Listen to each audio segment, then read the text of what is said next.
Hstv, inspiring wellness.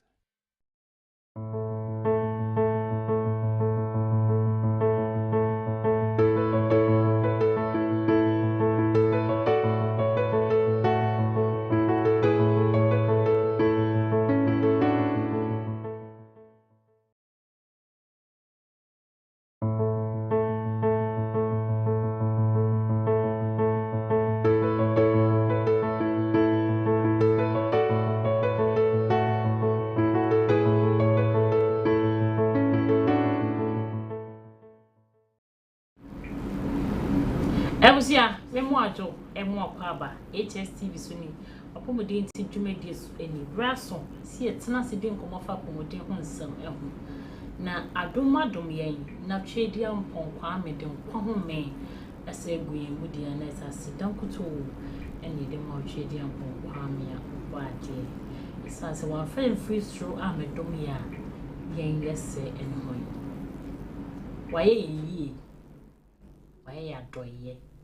Waye ya dom nti ne wo komu nyina no eya dansedie so hwe ni wa nkonimdie eni ho mami hye wonkran ene nwumai sene asoche ne sene bobofa so sene confusion na ye basa sene wa wodrena wonsakra entimi nso bibia mu enhye wo akonfo eni wo esanse otumfo nyankopon ode yenkwa acheye ni ebo nko a eneni daso asa amanwo asa wotsi ase data chema dabodwe mu wonja edi omu afrusani asomesi na se odi asede ni kabia amotwe di ampon na wada na se wonso kati asefo ho esanse wonkwa owade ubetumi de wonsa ye bibia ubetumi akwa aba ubetumi anom ubetumi edidi wo ha o sika dan ma nso ochire ochire imeko ochire jeni ochire spices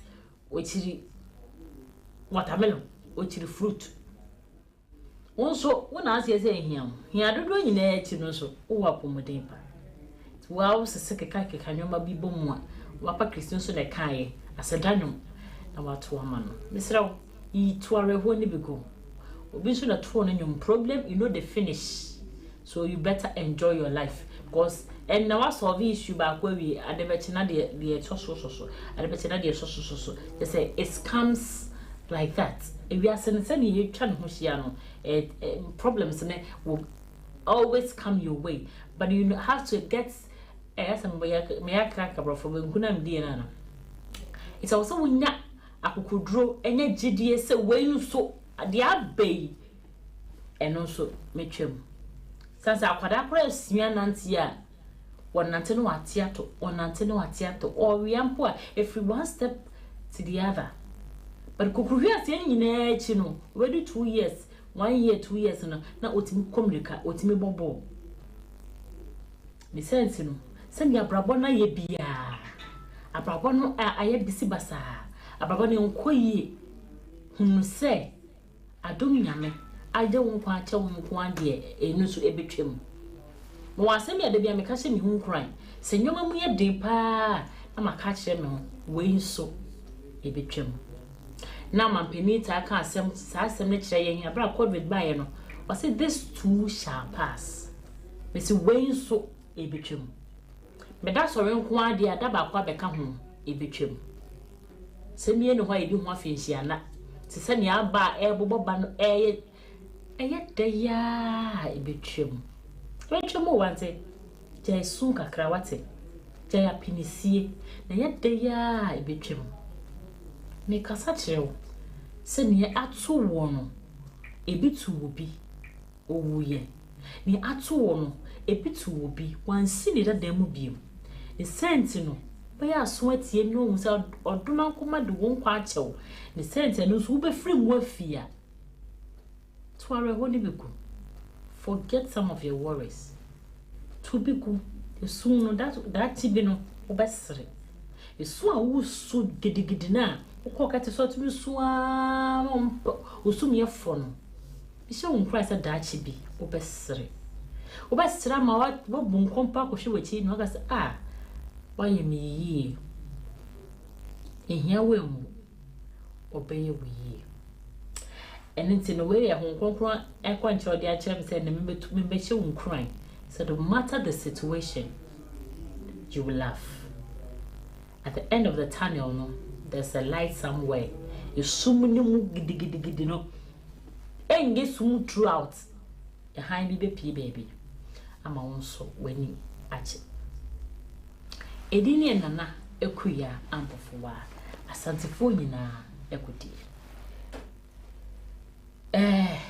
abai de ne aba yetna se de nkoma fa komode ho nsam na anu se ne wuko enti prof abeba abeka ahaban so mfaso na Ewia Benedict Dr. Benedict Afari ono so de ma ho nsam na ye menstrual disorder. It's women's no, send it here no. Yeah, bet or bet sham you say we no a disorder, and I send you disorder. We no a normal, and I send you normal. We no na cause me yin say na means me wona na. Ni na no, e bet na say na ye no achichen komo no aboy e was a kwan no. Eso. Lisa, happy birthday enkomo. Na me show Lisa's Boutique and More. Yami onyo kesiesi of Lisa's Boutique and More. Happy Gargantuan birthday. As you celebrate your birthday, you know me bompaye mpaye mom. Say yami we strong na onyo kesie. Onyo fa dum kwa dum. O me ni nyina e hu ne kesie e wo abrabo. Yami we strong papa. Ebusia me fa konya we so no metwa me hotel. Me ba ye betwa enkomo twetwe no so ye ne Dr. Benedict Afari in esim konwa na yedi enkomo afa menstrual disorder ehun enkomo na ede nse yi we fideni every ha ye vasisia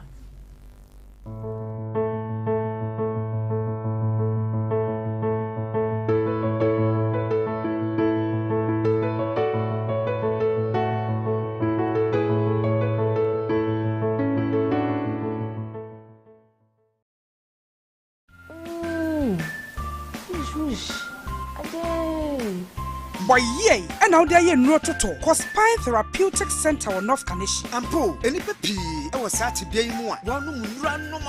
Pa, Neso, near here pa, a chiropractic stretch, spinal stretch, massage, physiognomy. Spine Therapeutic Center. Say, what you my entrance here, and in a hole, and I prebinaba, simple aquantia accident. Edwa Hawaba, what children more, which is a no pemu. Spine Therapeutic Center, Abefa therapist to say, spinal scanner, a detecting exact location of problem you want. Stretch therapy treatment, massage and gym, weight management, physio, nutrition, and a supplement to swab wow. Now see my biom. North Kaneshi here. Enna, Spintes, Kotobabi, EcoBank, Echrewa. Frey 0244 166 636 0263 999 434 and 0307 000101. Spine Therapeutic Center. Brebi.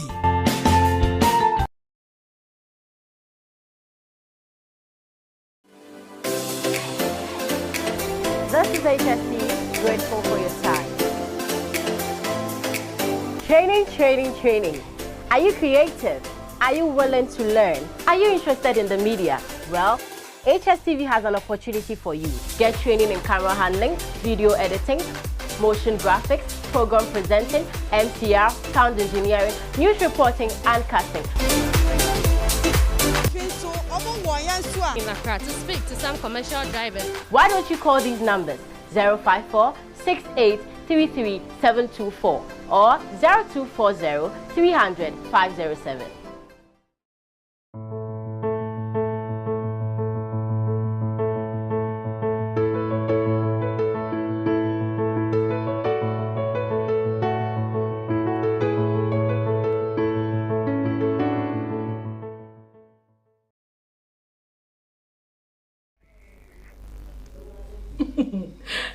I so more about Hstv today. Apomuden ti dwumadi so eni. Yeda se. So afidie no egu so eda ha se ya wo hye. Isa so apomuden eho hia o enti. Dr. Benedict Afari enene. Eno no edi ehia ebidi nkomo afa menstrual disorder eho. Enti de normal na de enya normal ni nene. O ha se obebie ya adwuma ni enti ase ani wa. Ni etumi eho disorder no. De kire ene ne ebom. Yes. Doc, Akwaba. Yenia. Bokode. Boko. Yedinyamiasi. Boko se awo. Midas. Midas. Why will you keep gagam to one? Mati. Okay, Doc. Menstrual disorder. Okay. Inti menstrual disorders and menstrual disorder no. Ya will be brain. Unta answer na beka say disorder. That means you were normal one or and I say abnormal. Until you were normal and abnormal. Okay. It's in terms of abnormal menses and menstrual disorder no you were enome bi ayehwe. Also already no menses no. In terms of the number of days no, between 2 and 7 days. Okay. That's the duration. And the duration is will be our 1 day. And normally no say we start here so we start to boom say number of days no sometimes inside bebre bemu answer wako into menopause to be or how start bebre na so to be so na or start a few days na with time no one say I bebre but say be a menses no ye less than 2 days me friend say just 1 day and I say it's more than 7 days and no in terms of duration no not just a problem kakra in terms of days night pan. Yes. So 1 day and that's more than 7 days. Yes, that means there's an issue. Okay. Normally no we share less than in terms of days no hypomenorrhea that means a form.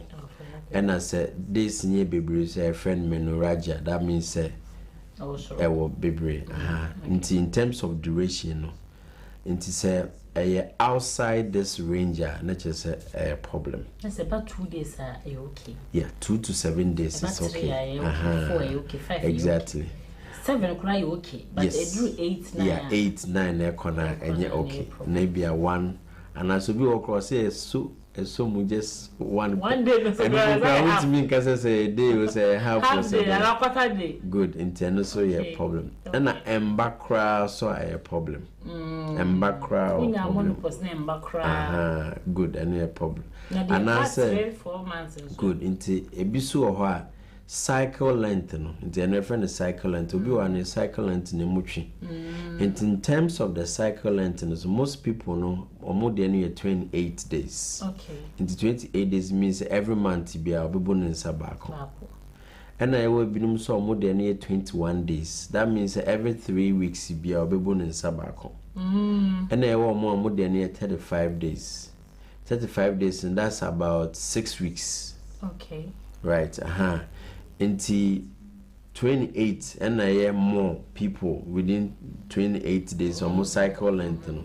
It been just a few people so 21 a very normal for them. And it been so 35 is very normal for them. Into in between this range you can imagine say ubetimienya ebia 22 23 ubetimienya 26 27 ubetimienya 30 31 even sometimes 34 into a wide range.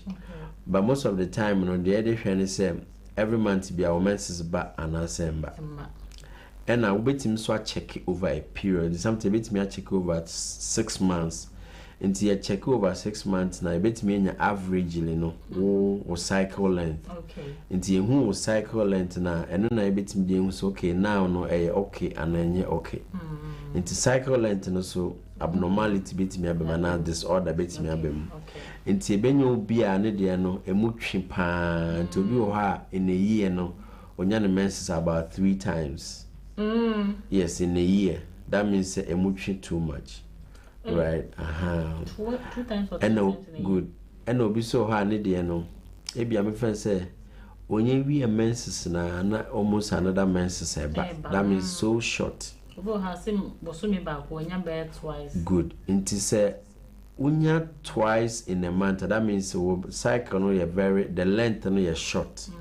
Inteno say yes na you ade be a friend intermenstrual bleeding. That means within 1 month period or have menses maybe more than once. Inteno say a problem. And I say much too much so and say a problem. When you twice and 3 times in a year no a problem. Yes, of course, because I know na muchi.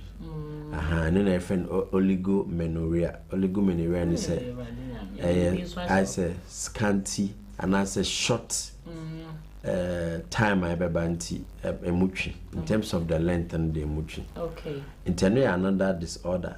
Say emubetchi no too much because obi o had 2 months na menses my 3 months menses na 4 months. That time no onye into menopause. Inti say na yeka about women in the reproductive age group. That's 15 years to 49 years. 49. Yes, that's the reproductive age group no. Inti omona this one exactly. Yes, a minimum menopause to me ba anymore, but we averagely no from 48 ekon. Okay. Even these days, no menopause age na kosroka kranti. It me go up to like 51. Yes, anti akosroka kra. Okay. It's the same way say time amount for bu omonsa no, and also akofom kakra. Yes, about 9 years. Exactly. 9 years, 10 years. Ammonia momensis. First one, so then 13, 15. Exactly, go, yes. And so, we need my dear. No, so, the higher, the lower. Exactly. Yes, Anna, you are the be friend by social gap. There's a now, currently, no, and in this period, you know. A man or moon moments in temp and a menopause no conanim. First, no, not menses no moon in temp, men I can know any and a menopause in the back. I said, and no men I can almost start in temp and a menopause in the back in temp. But see, I know, I said, we're number 4. Time our best at menses number 4 and a menopause no so cost. Until you have a very long period there. Exactly. Yes. Yes, over top part that check. It's and other problems with the menses disorder, which is menses number cry. And the unya cry.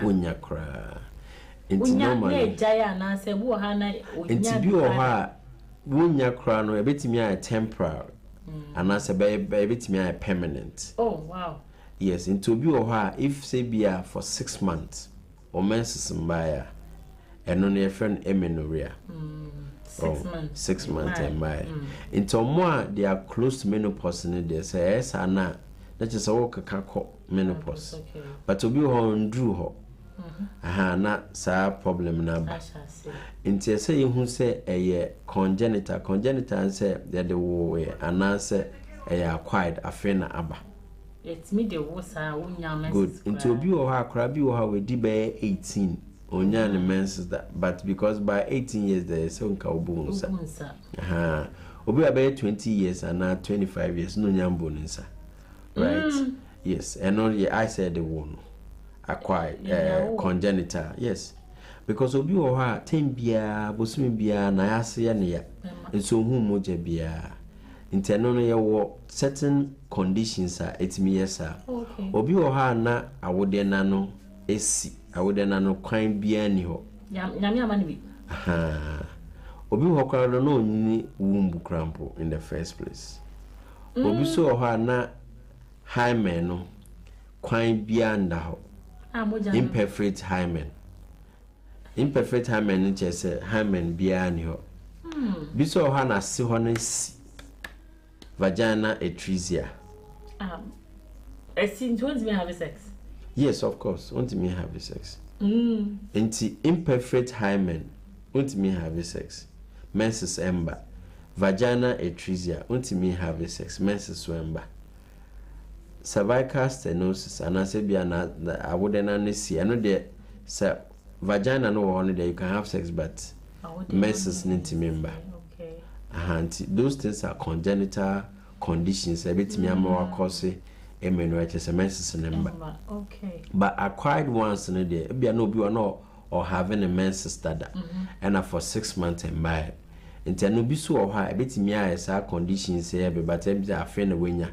Obi betime vagina atresia acquired one to say be a normal bia we use sa ma na se ho no afam anasa wode na no afam anasa bia wode ni inside na kasa na kwan tokro bia ni ho a menses no betimi aba nti ho no so betimi nya problem wo ho ana obi wo ha na ye hormone to say ne hormones no message say de ma soro ho no any de tukosua no ne awode no ama menses number no sa problem no eni ho na obi so ho na on tukosua. Okay. Into tukosua ntia menses no nti nkosua tro no any menses no they are related. But ebi wo ho so obetimi have menses so na on tukosua. Nti that one too is there. Sometimes obi wo ho having the menses all right but on tukosua. Obi so ho on tukosua ntia menses no emba no. Okay. Wow. Ni nyina ye hormones. So say menstrual cycle no. Hormones na irregulate. And if there's a problem with the hormones na a bit me affect it. It's the same way so say messages na be bama menses na be starting with brain. Intia sometimes stress crab betimi ama menses na emba. Bi o ha environmental factors, e be a change of environment betimi ama menses na emba. And I say be a certain condition be e cause wo brain mu a emma menses na emba.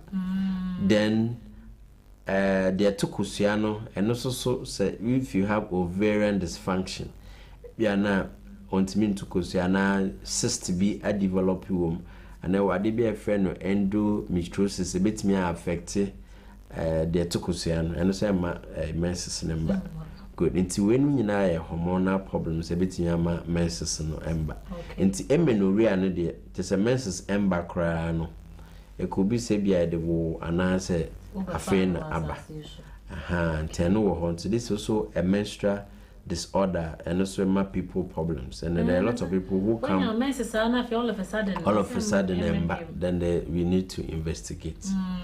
And another menstrual disorder people managing say pain during menses, dysmenorrhea. Dysmenorrhea is also another menstrual disorder in the sense that in the process of menses no enka even though pain bano it shouldn't be that bad until be ohane dysmenorrhea no very severe affecting the quality of life obi at that time of the month no kontimi nko adwuma obi wontimi kro wontimi nko school and those ones the extreme ones are and no it's also part of the menstrual disorder. Okay. Yes. Okay. Mom so munya menses wo mun so and so a certain medical condition and no what happens in the there also menses no the actually say every month be our body no prepare say ubenyin say into when you say just a preparation in your out into endometrial lining no it will shed. That's what comes as menses. But a bit more has endometrial line and endometrial tissue no if you were outside the womb. Oh, okay. Into another condition, endometriosis. Into endometriosis can affect several parts of the body or organs. Into ebi o ha betimi akọ affect the baby autokusiano. Into ebi a wo ye menses no na ekogu the autokusiano mu. Into no betimi form a cyst. Okay.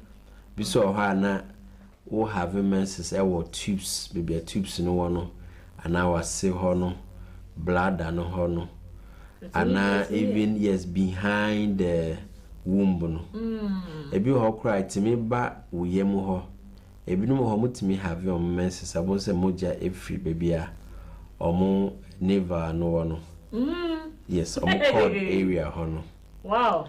Yes, indeed. That is the idea. Okay. That you can have endometrial tissue aside say ebe wo womb no mu. That means any place as a tissue ni bi betimi akoda no. That means technically a honey betimi menstruate. Yes, technically. So baby line in akoda bia no hona. Yes, so what it means is that during the time my menses no that place in it can also menstruate in a way. Okay. Yes. Yeah. What bobonye na so me ati asenti. Right now no ye mbra the Mr. Ember lesser no. Good. Say lesser than 2. Say 2. Yes, duration. And there were also quantity. Okay. Nti duration wo ho and a quantity wo ho and a cycle length no. And in terms of quantity, no, remember quantity okay. no so. All right. Also in terms of the quantity no, so bet me have a menses the normal days no. Maybe 5 days, maybe 4 days. Yeah, but a heavy.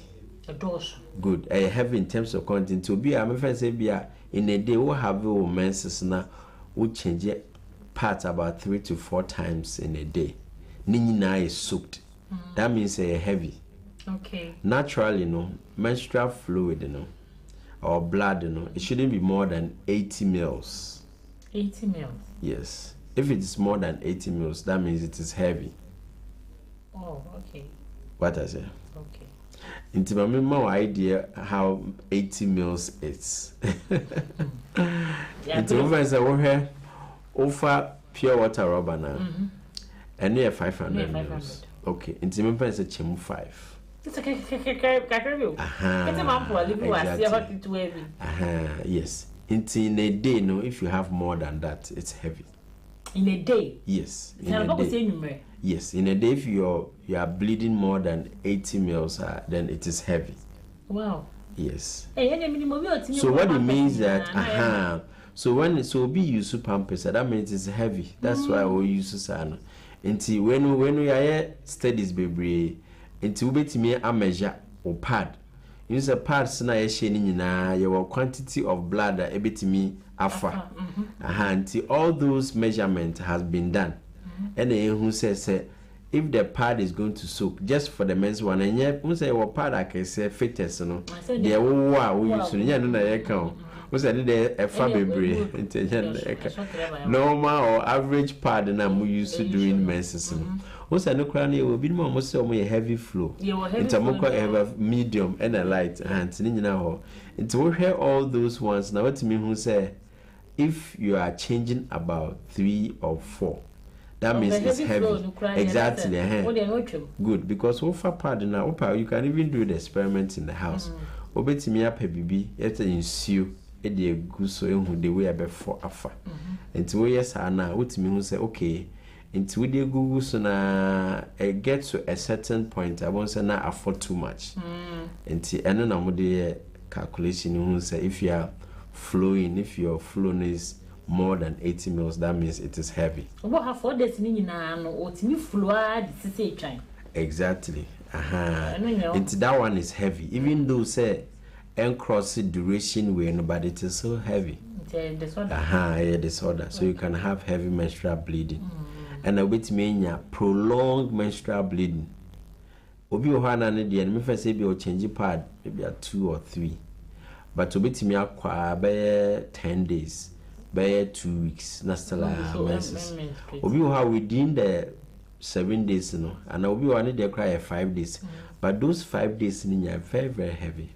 So exactly, internal so any normal. Okay. So the quantity no so there's a problem. So you can have in terms of quantity no, it could be less or more. Saying as much as it's middle on. Good. Good. It is a scanty and a less a problem and a heavy to a problem. Yes. And the duration no see too much a problem. And the cycle length and also problem. And the pain that you may receive and this is a problem. And I say be a embark issue. And then a man and the mufano. But before me because I'm no. So messes no cry. It's me a one than the fibroid. Good. And can you say you were actually in my mind? I was coming to add say into ya ember no. It doesn't mean say blood no. Ebe collect ho a form fiber no. Ya fiber da. Who the way fiber te enye moja. I to say honam. Who the way fiber te is no blood. Although fiber the bit me undergo some changes. A bit me is soft. Something bit me to say ensue, a bit me to say fat. But enye blood. Okay. It is not blood. Okay. Nti I am sure. And say semesters now bad there. Definitely it means a baby is going wrong. But it doesn't mean say moja ne be boa na form fiber there. Can't wait bro for now I'm so confused. And then somebody promote you with you. And most of the times, I'm Mukasana. Yeah, because a lot of women they have fibroid. I'm person better than almost through fibroid. It's because of the way Omuka can want some. No, and I have no Obama fibroid. I know you're true. Fibroid Rubenya. Okay, let's have once and again a money back. So most of the time, no say, and by year, then it is hormonal. Okay. Because hormones, the estrogen and the progesterone are regulating menses, and probably there's a problem. And I be so why your other hormones be as the levels no rise or blood in more a bit affected or men's BB to say prolactin. Sa hormone na say ma una a ma breast milk banner. So if it is high in your bladder, a bit may affect menses in terms of say ember crano and as a quantity no a be reduced no. Be so hard there are other reasons say maybe I know nipa obano the moja level of form. And sometimes so area even normal sickness crano a bit may affect the quantity of the menses. Then a be so hard na say I would no yare bi wo ha entimi ma endometrial line no entimi share the year ebe affect quantity ntebe ma some you can barely see blood obi wo is a sope esimiki tu yeah and spot and no your time no we know ya boboso. Yeah. Fine. Me for 1 or 2 questions. Say hello, good evening. I have my menses less than 3 days. Is it a disorder? Please, what can I do to resolve it? But less than 3 days, no, any specific. Say 1 day and less. Until you are half or 0. 1.5. And a negative. But 3 is fine. 2 is fine. Okay. Hi, good evening. Please, after my YBTL have been menstruating 3 weeks intervals heavily, which before my BTL menstrual monthly was normal bleed. Please ask doctor if there's anything wrong with me. Okay, into BTL no operation at the tie tubes no. But that operation doesn't affect your menses in any way. Into so when you heavy bleeding why. But it's not linked to BTL now. Why no? Okay. Yeah, there are some women they are worried. Say be aware, a bit affecting the menses. No, the BTL doesn't affect your menses. Okay. But if you have heavy bleeding, it could be say something else. But it's not because of the BTL. Okay. I mean, was it 2 days? Why? 2 days is okay. 2 days is okay. Yeah. Ne do one maybe 2 days na nketenkete no problem. So no, and as 2 days na dosu be bria na ha. 2 days dem say wodem. Me fa for nice na so e bia na o wa se bia se obusa doc. Me ade my ma fa mu de me busa bebre na fine. E bia na mentie busa wo de na o pese obusa. Menses na etete o. Oje ho anje. Wonya menses na ense bebre busa na onyiwa no. Ono wa ha die. One na akwa room na me de man kwasa skuni bi obi said does syphilis cause prolonged menstruation? Syphilis on its own will not do that, but if the infection is such that it involves so when your PID say ebe involve womb no ebe ma endometrial tissue no I affected there. You can have that. And also most of those infections, they are more like mixed infections. You get more than one. Okay. The syphilis on its own may not cause that. Hello, Veronica.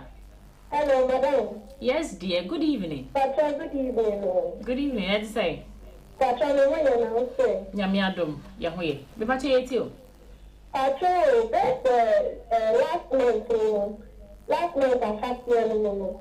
The month is now, this month I had to marry after a couple months. A month and after a cook.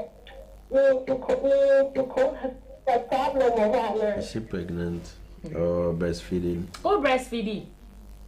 That's what I do. Okay. And then she's not pregnant too. Maybe I told her Mrs. Awanyam. Daddy. Oh, yeah, sure. I quite check it. Any That's what I do. family planning method? Okay. What shall I say? Family planning B. Why a family planning B? That's what I do. Who on fear say? That's what I do. Who on fear say? I don't know 18. 18. Oh, okay. I started medicine with how many years? Oh, yeah, medicine how many years? That's what I do. Oh, start to medicine how many years? But I don't know about 11 years. Okay. Okay. All right. Talk about one why? Yeah, that's it. Yes. Okay, so on what down here because so 18 years. 18 years. And I was starting the menses 11 years, so it's okay because money be almost started on menses now for about 2 years, 3 years. I am not so regular. But only there from 11 years to 18, that's about 7 years. So that is enough time for it to be regular. Into the fact, say, be 2 months, 3 months, and by any day, say, yes, and that's what they call hospital. Yeah. Good evening. Thanks for the show. Please, what's the solution for the stopped menses for some months? Yeah, and say investigating, who said there were so many causes of menses, no ember. Nti ese investigation in who had the clot pot into a menses number na yetimi aboa no. Ye who cause na near your solution. Hello, Frida. Hello. Yes, ma. Good evening. Good evening. Let's say. If I told Yamiado now, Yamiado me hoye pa. Why are you saying me? That's it. If I saw, maybe the doctor say, my 1 year, me medicine, my, just say, or how piano. Who go so breastfeeding? If I saw okay. That's very well. I never have been no one, you know. Or have been from the professional point of view. Yeah, and usually, a man or more doing breastfeeding, especially the first 6 months there. Obet me, oh, yeah, exclusive breastfeeding. Obet me, you so even as a form of family planning, a friend of lactational amenorrhea method. But I am not only exclusive there. Don't use that, and I answer on bet show. But once I still are breastfeeding there, it can affect the menses. Okay. Yeah, and she shouldn't worry. You shouldn't worry. Yeah, I'm worried. I said, please, my menstruation cycle is not stable on dates. And to understand, no, in terms of the date, so let me clear this. In terms of the dates, the dates can change. But yeah, we want to know the cycle length. Okay. And then you use because it's not say be na say every month to be about on the 5th, a particular day. And no, it's not an issue. We want to check say from one menses to another menses how many days it is. Because make say there are some variations. Obi one day 21, 28, 35. Even with that, no. They are changing. Tibia Bosumi way, we 28 cycle for Nabia Bosumi, a bit me 27. Ebia another month, bit me 29 and 20. In terms of dates, the any issue. Okay. If the cycle length is within your average there, and okay. Okay. Fidelia. Hello. Hello. Good evening. Good evening. Let's say. No, I'm sure because the doctor said, let's talk in the dancers, no about 7 days. And I speak later about 5. She said about 3 days. The doctor said, Barbara, Mama said, normal. Okay. Look, what question you have? Wawoda. Age. Who on here say? Hello? But I'm 25 years. 25. Okay. Any... When your family planning be a... Now on post will be a... Okay. Okay. Inti unza make say cycle duration in there society me abemu throughout your reproductive life or period, Internal is not so much of a problem. Once it falls within the normal range in there, you're okay. So we will bet me start with 7, bet me as a 5, and 3, just like she's saying, but it's still within the normal range, so she shouldn't worry. Okay. Good evening. Please having irregular menstrual cycle, either in small bits for a month or it doesn't come for 3 months and comes small. I have never had sex too before. Crack. So she's a virgin. Oh yeah, virgin. But she's never had sex before. That means she's a virgin. Yeah, we didn't. It's only the we don't have the age, but it's obviously said there's a problem. The ones that we are describing say, until there's a problem with the quantity and the cycle length. Yes. Until say, hospital na man. Of course, unya be that yeah. You need doctor's attention. Hello, good evening. Hello. Yes, ma. That is a. But good evening. Good evening. That's our friend is Sharifa. Oh, Sharifa, yes, you.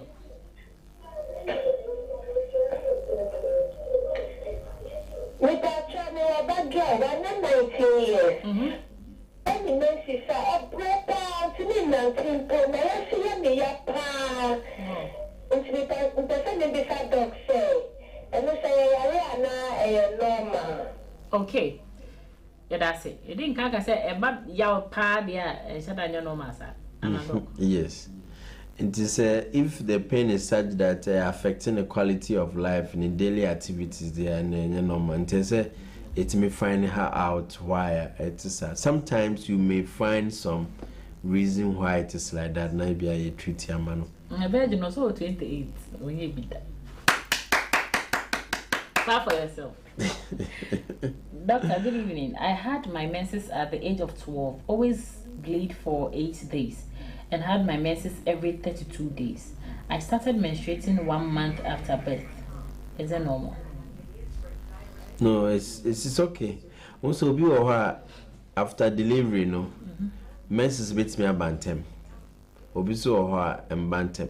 It's not much of a problem. If it is not heavy, it is not painful, and the cycle length, the previous one there, then it's okay. My daughter went to boarding school for first time in April this year. That is SHS. She didn't have her menses all the 2 months she was in school. She came home in June, got her hemoglobin blood tonic, then it came. Then less than a month, it came again. She's 15 years. Should she see a doctor? Okay, into 2 issues. Also, we can say sometimes change of environment, me are affected. Then, of course, nutrition, if say we moja or for more.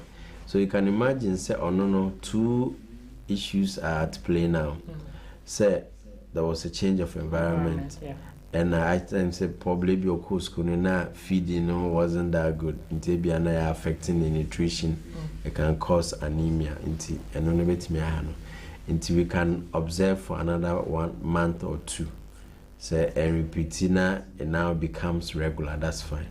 Okay. But if this cycle happens again, I say okay, my last caller. Hello, good evening. Hello. Good evening. Nana, what to say? But okay, I saw you too. But last cycle, last month, that's cycle, and this month about 30. But it's about 5 days. I better say, Kaka, I am by the 4 days and number for 2 days now. But 5 days in the paper, all right, so but 2 days is very heavy. Okay. If I work for almost for 7 years. Okay. But so, I'm saying this, I can't many people really heavy. So I want my okay. Doctor, you want that's it. Okay, into the first issue, into the cycle length, there can be some variations, or 32, 33, and all that. So that one is not much of a problem. And I'll say a year next start here, initially na emojafi. A lot of women do that, say that, but enye mojafi per se. It's just that initially it's scantier, it's brownish. Brownish doesn't mean say it's dirty. Okay. So it's brownish, and it can be pink, becomes red. Yes. In terms of award, she has to visit the hospital now. Yeah, detailed evaluation to know adequate award number no to me as of mano. Okay, that's a fiber. My final words now. Yeah, and menstrual disorders, baby or okay, good. And I think so next week into the detailed conditions. They will have specific conditions, and so we have to look at those specific conditions and how to manage them. Yeah. And today should stay tuned for next week. Okay, which are high and I feel. Yeah, to meet me at 0266 808 941. 0266 808 941. 0266 808 941. Okay, that's a papa. I like the Tabora, a hono butu 0266 0266 808 941. 941 and then number. Nah, or the other Jan. To meet me a friend, Mom must say, drop doctor's contact for consultation and you must me a friend. Nah, Mobu same ye because I didn't how he said doctor, only doctor, but not 101. Nah, but me how. Necessarily a date him up. Now, which I'm with you, never know. Nah, Prof. I card needing come off a have I some fast one. You will feed the new free. Ever see.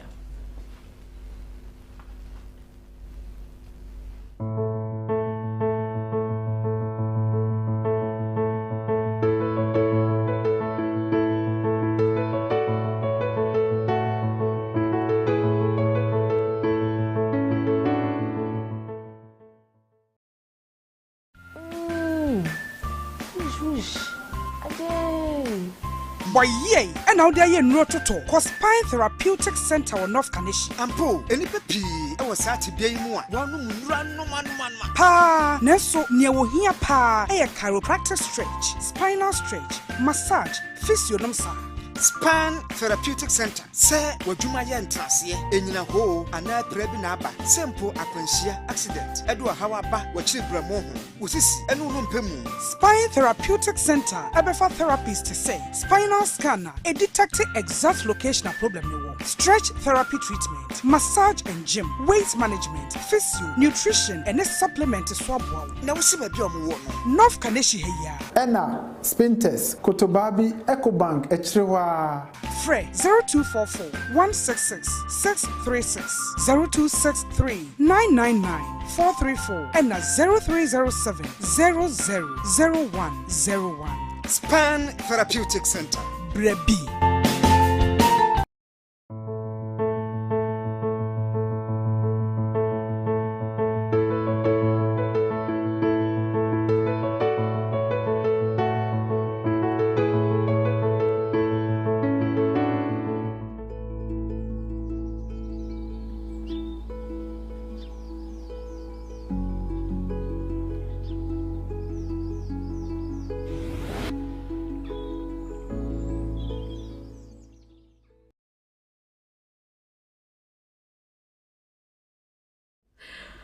Obi ama be producer lotto number bi amon kan kire na na de me mo akwa ba bi odofo se wo fidie no egusu ada ha wo hwemie na mi hwam ye ne Professor Wiafia Kenten, the only person awo Ghana ha owo herbal alternative ultramodern show.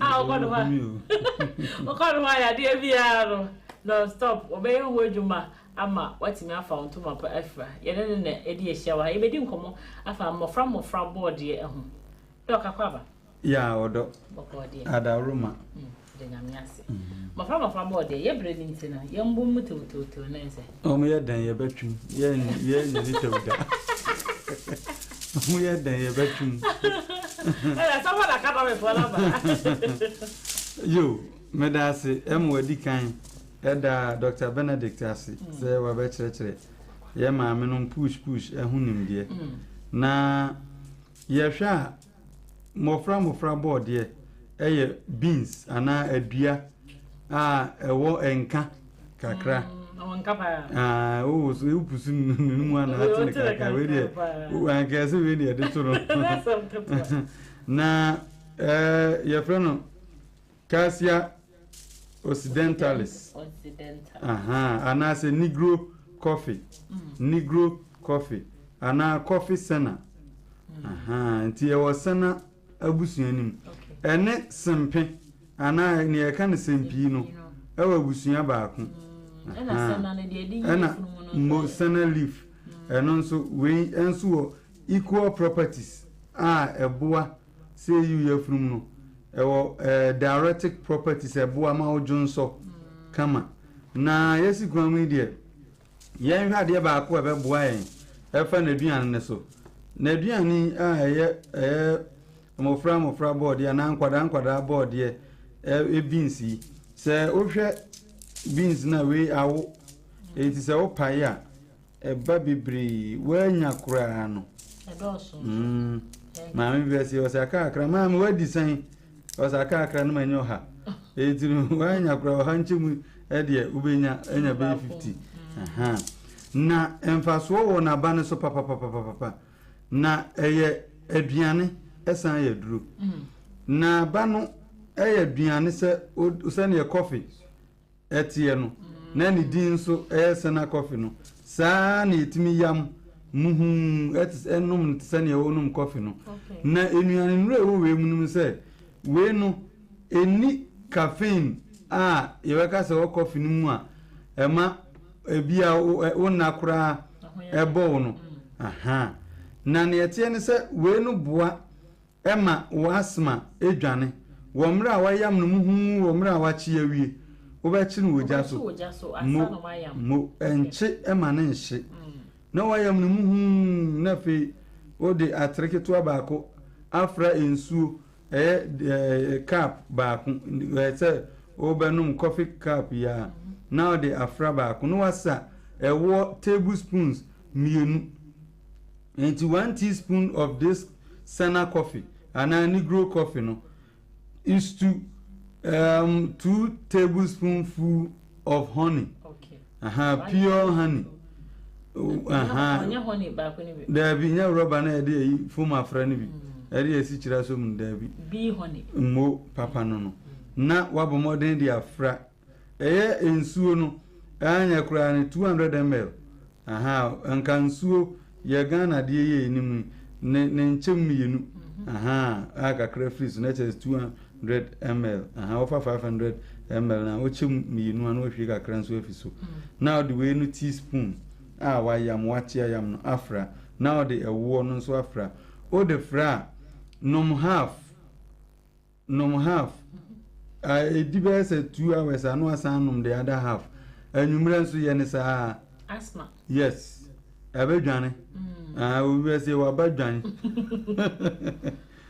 we watch here na the tablespoon wa yam nuhu na the tablespoon ba France you share now the honey 2 tablespoon now the afra ebua ema ne enti ya kan sa ne say or resin ena flavonoids ewo anti-inflammatory compound ewum anti-inflammatory compound ewum no eboa ma ahonhon ewo ni padua ni mu twetwe sene ni nwura no pompo bo obi na oyam no fe called your friends saying ne ye pepre etum eyam editare pompo ne so a epae no saa nso na duane ya ewum na ba no utimi efa ema ominimu bronchioles anase humya droben a ede jim from free o lungs no wode koma akoma no abo se obenya mojamu from apa no oxygen no ebomode clear emu nyina cleanse no ema se wo humi yie ema mframa ne ko enya se fe na hono ba ko asi na ba ko nso ese panto aben na fe umia na pepon obu anadu bia ebi o sinusitis na afi mucus no a blocking the nose no na afi to say ohun fa nanum e ba sa obehin krom sa mesrew bo modern say odi we be pam nkrom esan say samama ya meta umu a ama obrebon ya meka ho ama wankwa nkonya na ho obi a ebi okro na okra na ginam obu a omma ne yire na fie wokobruba na obeda wada na adwene ne aka ne hune papa to obi onu no dan to na so no kura no etimite esori ekura betena bonten na fie atuse oje mframa wa bonten enkromo ba kope okwabra ne behino etimi no huna ne onu ne dan no kura na osuro mesrew so hi nkrom ana se flam aba obo na enu nam so kura ma wasmatimi ya west mesrew bomodin se ode coffee center ana se nkwala board ye ana mofra board ye ana se negro coffee bomodin se obeyam na ode teaspoon ba kwafra warm water a 200 ml na wabomodin ede ewo your friends and tablespoon no afra mienu no wakanum ubenum half 2 hours time no anum enumre san ye nanum netes when you 400 ml within the day edi ni nyina besin akọ asma no enkrom no eweke ni ewo hu biem ni se esa edi djuma eboa yafunu aha se na mekan no constipate ayemutim kura de se wo typhoid na oyam tatimu a wa hwe ye betimi ama onsono asai wo typhoid na ayemtum hawa mesrew mofra board ye na haban no wo de tina haban no nsama ba kope nenno a with 2 sachets of water num half otu nsama ba kuna onum half a fanka ni siwo fashe fridge mu 3 days no asanum ebe yi wiyam kama na fe yes na constipation no afi se janan e kan na wanko na etikwa ubonse omu abonse wa ya sewe na oyem oje ko enframa epapie ejanan nso epapie na wa block ni nyina na wa kan to adwum o store na no obesori akọ no onko na aka no odu obi gina nanimu a oto sikire osi sugar osi yes osi salt na adwune nyina afiri so ese janan na ewe no ono nso kwensa o gene 5 cd 10 cd no enu ntini wo kokodun nso kra na okojanan no ne ya na adeswa entinu mesrew se majanan nka oyam nesa atwetwe eko unsum unipaduam ekodane fima hwe ne janan no yigu wa atie na munsuo nyina watwa ma dry asa ko onipaduam se nye enso bone yense jonso account enu ntina meka kiro se we diuretic eboa ema jonso ba enu tu peso bo kidney ho ban a ofa we nwura no a na wafa abrotrimi na wabo modin atete corn silk ema Brazilian hair na modi egu abruzu no na mabo modin atete fefefe na odin suo eti ofa we unsama mienu a na wafa abrotrimi nso unsama mienu na wafa bottle kese no ensuo kese pan no mienu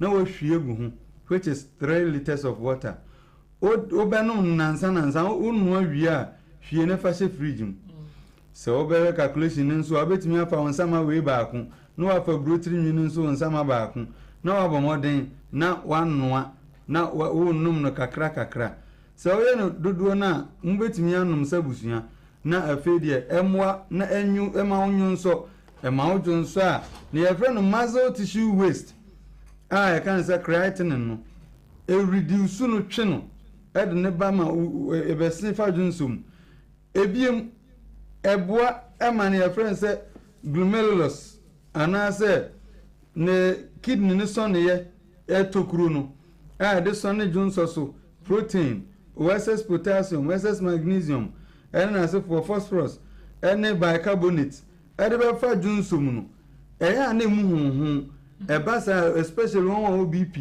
enuro so ana omo fa BP nuro ana wa fa che na edameji no ana diabetes no etimi ema ne basa ana wo polycystic kidney disease etimi ma ne basa ese glomerulus kidney sonye no emu sisi emu honhon ebasa etimi nsone nsuo so onum a we no anti inflammatory content wo mu send resin, send flavonoids, antioxidant, any anti-inflammatory content no eboa ema ekwo mu a bie kwan ema ne ahonhu nyina glomeruli or glomerulus no emu ebie ema dwonso timi sone ko eji asa o de osone ye sone abeso na abe no agreki abe pise etinkom na eno nso hunsu a o de sone so no ena osuntu ti abe ni gum na nsuo ni no osuntu wo so sone ye no kura nsuo no abe no nsuo ni ntimi nsone na etinkom api saa na kidney tie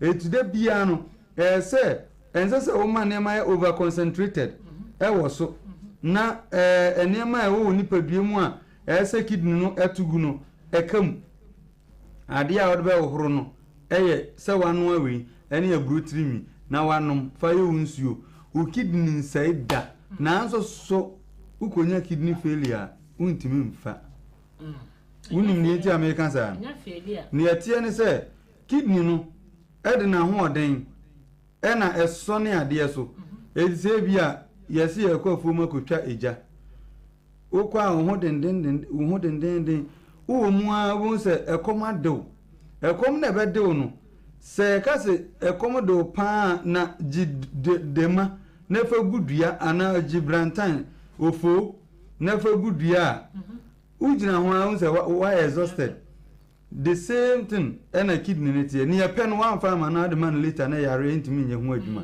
eye potassium ho adwuma protein ho adwuma we nam a ebe ho adwuma unuan nro phosphorus sodium enchine a obedi kidney ye ho adwuma chloride sodium chloride na eka no ena biem bicarbonate ni nyina enema a wo nipadio moja be ye moja pa kidney di ho akotene esan se esone moja so ema moja nyemu nuan nro yie de bo nipadua se wa fa nipa na ama no na eduru baabi na wa rensan gu mu na wa renro bia na fe ni side effect ekoma kidney failure odi kubensu kura ma na because kubensu contain sodium flavonoids zeaxanthin electrolytes ewo niema calcium bibia odi obodin ewo we mu no enuan nro se fruit no mu no ebi nsu wom na eba saa ofa kubensu ni pe na o ma burden abeda kidney ne so ukodi kwadu wo mre a kidney fail wo stage 4 ana stage 5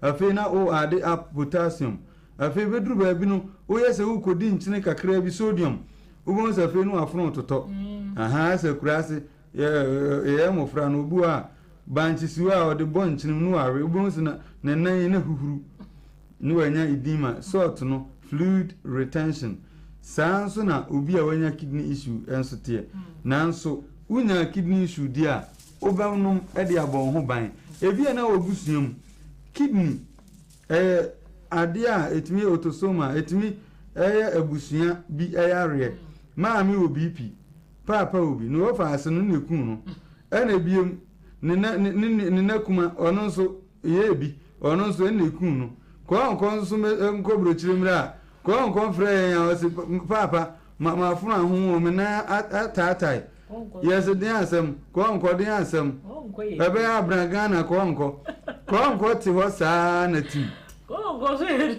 ko ze unze akanfo bodin ya ko akudom ko ana ko abradom ko no obebo ni yie no na ni ha waka din na pua eti wo se ko anko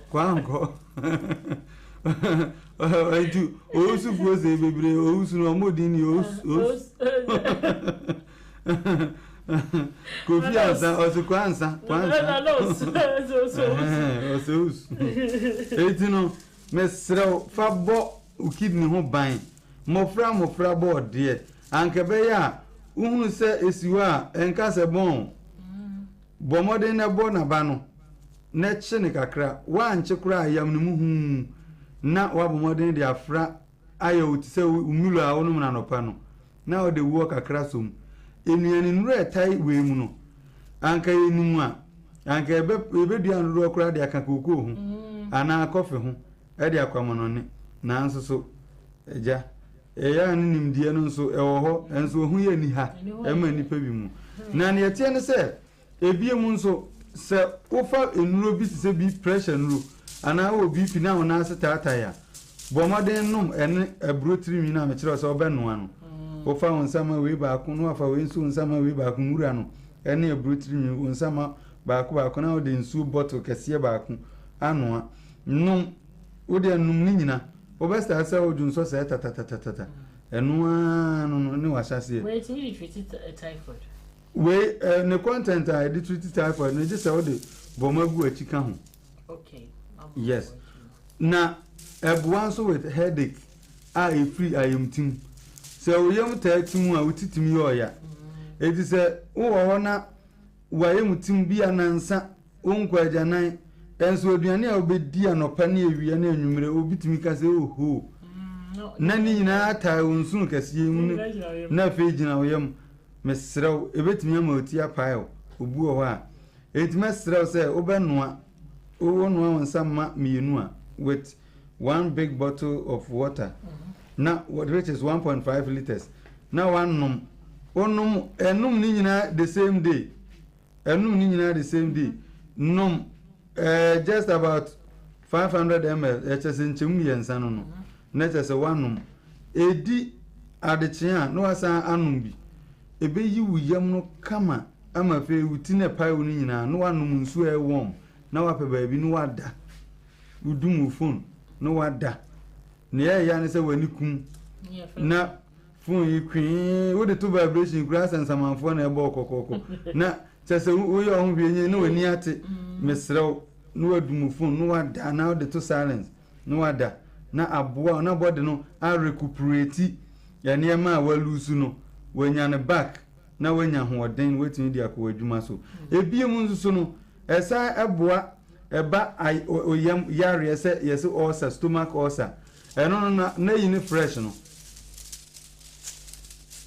ne ahaba no fresh no ena obetete no wa yam obeyam no muhu na odi ato won watam nti obese nsu a ye dede kakra etutu nsama ba ko na oyam no muhu a na fe odi atum na wasone so na wanum do ebe yu yam kakra ba oyam badwo fine ebe ko kama ama so wani aje inflammation of the prostate gland kind of prostatitis no make I say we know anti-inflammatory content and you know we say grandma head mistress of the class and you know boa ema etwetwe such enema ehunhun woni paduam obu okra na hwa ankasa kura atu enye sam enso atu ayekutu ofa ema odunso ena obuwa obewe ne hwa mu no na hwa no obode ena efe ne hwa obode no obu se ayese amama bi ne gum abane da ho na ne aka no ayese ebodo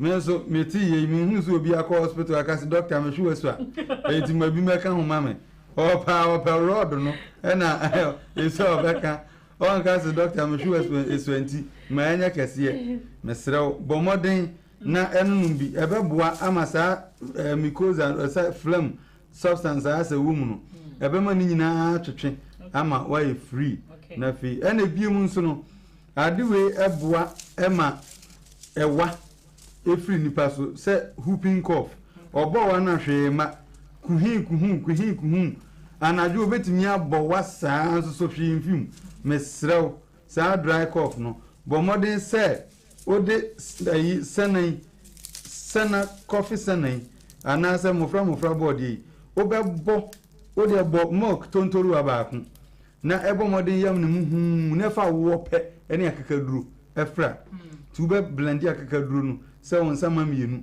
na ode nsuo na afra a blend ne kama no wachim nsuo no na ode afra we no nso a wayam no entu de fra obe kanum kama na fe ode wo kakra nso aguma ne akakaduro na wayam afra no ode bom eyeman na fe ode hon no enso afra na ode man so epani aden yeto aso na ho nto enema bebre sen ya kire no obadwen si edi agro ye nhunu ya nso nhwe ya ya mfama na yebeboa ho no na ma kire wo ye doctor kura yusubi wo ye pastor yusubi obia enyusubi obi anyu so bi fa phone line say ento so nkomana na ye die ni esua de ye say ye kan sa no feel say e kwa ye kira de ankasa ti papa ne pepa na wo twro Now who are send me the phone lines not to join Obisa.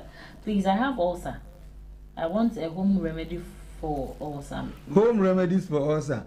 Even I'm cast up by am now their friends who warm water. Nafi one one glass and upper. No numerous. We am not okay. And I say you're dry. Wait me dry. Wait me a dry. Barber dryer. Where's any vitamin? I dry you. And so still a green. Far to a place with room temperature. Baby, I want your shibi breed. Into other kitchen crown. I said kitchen store hono. Now they are two. Now we are in Koboso. Into no other dry green pigmentation no. Egusuum. Na fi and who said ni hujina no so. Into nyan runu. We are moso ntwem fanko. Na fi when you munu nyan runu. Utimi dry. Utimi powder and so. Angela. Yes, good evening. Good evening, let's say. Yes, hello. Good evening, Mammy. Oh, Kafra. Does it solve? Find the cause of the inflammation. What's an offer 4 years? My living in a no, toilet and a mapapa. On quarter situation, but so, meeting me and Radia. I wouldn't want to have by no. Oh, yeah, Obermanu, so na have na benwa dia. O de disposable car. Aha. Now abo mo dia manu baako. Ano pape. Me more brand bidding but near non-creamy milk. Now the gum. Se unya nantwie mfusuo raw no kra ya no mu na. Wutimi de bigum. Na wanum ubenya moja ma umoja ni nsumu beda ho ama a clear low density lipoproteins bad cholesterol so o blood num na fe wetimi enya fluent blood flow na aboa nti obetimi aye. Okay. Hello. Good evening. Good evening. Good evening, let's say. Okay.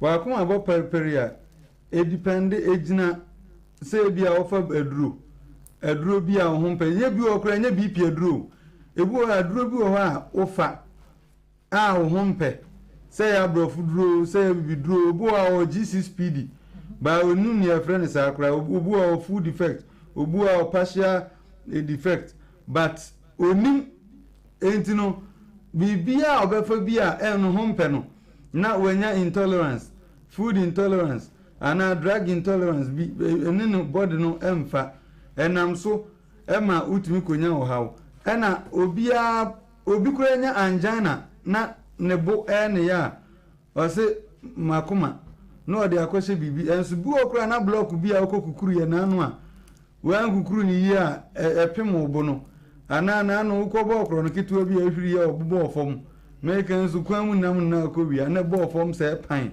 o sorry ye o de help ho de wa ete kwa o dwene se ko enso na ehye ho wo paja kakra enyini kwa ebeba enu ntino se wo such condition your heart conditions be brave ebie heart failure correct me happen which is left ventricle no worry na bane de poisonous enwe o repair no anum kubensu ahiti aguso se ne your body kura ya she that time no onum create me hit o yam tupa kubenu hiti no kura anum o body na be kam down. Hello, good evening.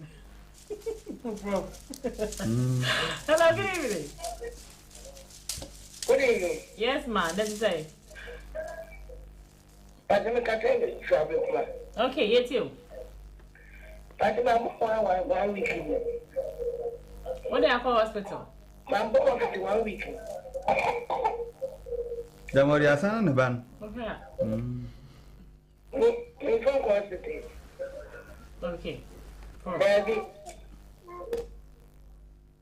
Na bo France ma kamede ne ka hona na me bo o frɛ wa mo o bana bo ne atie ne sɛ abofra na obo wan sɛ obo wan bebre oni mi enu nyina mo nkɔpɛ guava a emreye na monwe sɛnyɛ virus bi ana bacteria bi na sɛ mucus excess phlegm ena wo mu a bomode sɛ obefa guava simple obi anti obo sawa na bomode sɛ obefa guava a emreye na wawe anopa ne enwumre so wabo one 1 year akora beti akọ any 3 days please, I have kidney stones. Can you help me? Yo, stones in the kidney kope time ewu opo unya atena haba ne yensa na fa nsu ondware ansra na broka no ye kanu lemon na inu koso anum ayirso. Hello. Good evening. Hello. Patona, bisase edrono now etc. Okay. So I mean to know efo ene Davi mesrem. If I osuniti. Ba kuna mbo ne on plan afla toga eno ne ayi no time ewu no. Wait a please baby. And my baby's neck can't stand. I think this is Davi where the infant come akola only 2 years. I'm so here more because this is the second time I what the message we have, but my first was saying maybe no was ebia ne so soft. Ebia na or cerebral palsy and as a autistic way be what I say condition entino said doc entimisrew wa bran ko children's hospital and no dinaba no mahwe no maboa. Hello, good evening. I want to ask the doctor this question. Should the leaves supposed to be dried, one of the fresh as it is, and his location Betuja? Yo, this a ganja. Abba. As cousins nim, it will be to me anwa, and your she, and I would dry for better future. Now, Wabamodi, dear, see, now that I can watch you where you so we are kind of video. I say, I can't die. I can't. Good. I say, yeah, did a good translation. We want to have what? Hello, good evening. Auntie Mary. Good evening. Good evening, Auntie Say. Good afternoon. When I'm last call, meet you. Good afternoon. We got a doctor from here. Somehow we are in so that I think I said that about the Mr. I know they mean to me more. Na so do medical report ba na mahu because there are some conditions that your cystic or polycystic ovaries enyina ho etino oba na ya hwe how severe and I have been to the hospital for several labs but still not okay. So ask doctor for me. Ebetimi abase omo family kura yare otosoma na say or environment na hungi kana biim o de ya omra o se bra o ba yi hu de so de be edro no capsules no be chew enti ukwa yi hu de. Please ask doctor what to take na Would you enjoy churches? Mia. Madam in carry brofo bi frɛ was massa dwuma dey so agu na wi and am see it will be what family na na ye mo hwe no no wo mu nkan fom ha se faka 10 million in and out ebra na beje mahogany achiwe. Ask doctor what to take for hepatitis B. Hepatitis B to prevent say if oyire ewobi ana say obi a oben wo bia now o pay the best idea bonivacin o person so prevent ya bonivacin is the best